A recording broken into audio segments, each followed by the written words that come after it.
Welcome back everybody, I'm Jane from Thrift with Jane and I buy things from car boots, auctions and charity shops.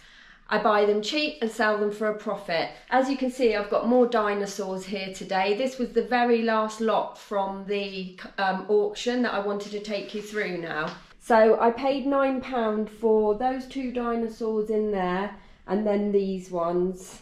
I have listed these dinosaurs for $16.99, $19.99, $12.99. I think that one was $13.99, and I've still got to list these two, probably about $8, $9.99 each, and all of these plus delivery. So not sure I'll list these two. I think one isn't working and the other one is very, very grubby. So I'm going to have to take a look into those ones.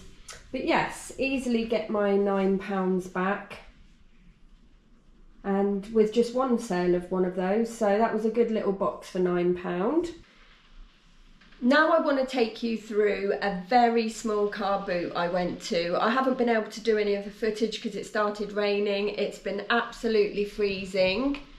I only spent £4 there, but I want to take you through what I got and how much I'm going to list them for. That was this Master detective game. I've never seen this game before, 221B Baker Street, and I love my vintage games, so I've got to check that these are all there, this one, but it looks like it sells for about $9.99 plus delivery, and I paid 50p for that.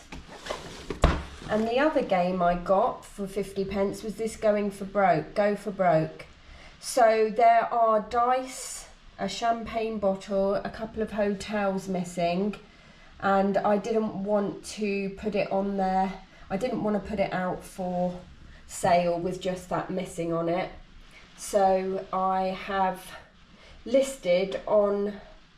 will list this on eBay, and I'm going to list this spinning bit here, the board and the box, and that'll be $12.99, and then the money, 3 champagne bottles and 2 hotels for $7.99. Split the game up, because without all the pieces, trying to sell it not complete, I'd probably get about $8.99 for it, so it's not worth it.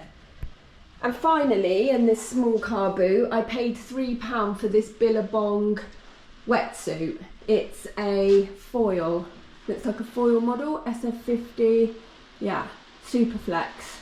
So I'm going to check it all over, make sure there's no holes in it. They go for about £25 to £30, and I paid £3. So tiny car boot, £4 spent, but £4 well spent, I think.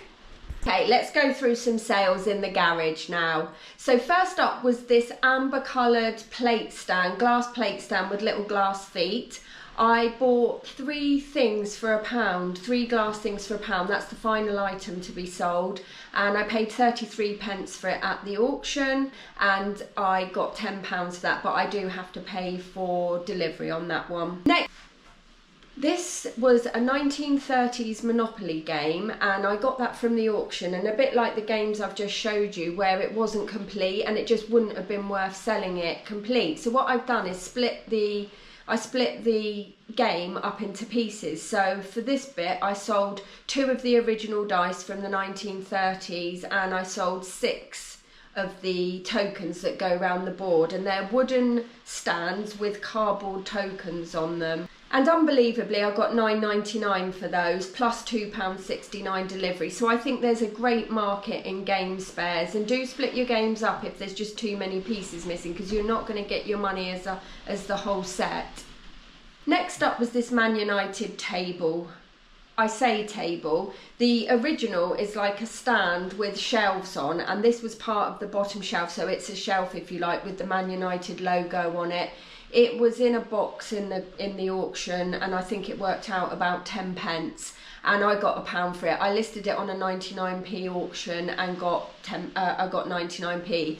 By the time, I don't know how eBay really work in terms of taking off all of the percentages that they take off, but by the time they took everything off of that 99p, it should be a percentage of what you sell. I was actually out of pocket.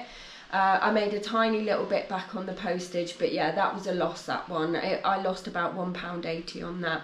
And finally, this little coin, which was from the auction, which I ended up paying about 10 pence for as well, and got 99. But again, eBay took so many, took about 70 pence worth of fees, and then a little bit of ad fee, and a bit here and a bit there. It's a wonder at the times if we make any money, and therefore I think I have to show you the kind of downside of flipping, reselling and eBay. I think it really does matter what you actually look for, what you actually buy and resell. The higher the profit, obviously, the better, but you want to be looking at items that are not 20 pence or £1. But that was in the bottom of a box that I did very well out of, so it's worth putting everything on. You learn. Next time I will probably not put it on an auction. I'll put the amount I want for it, something like £2.99. But hey, those are the sales from the garage today. And if you could just subscribe to my channel so I can keep the content coming, it really does help. Share it with your friends and family, and I'll see you in the next one.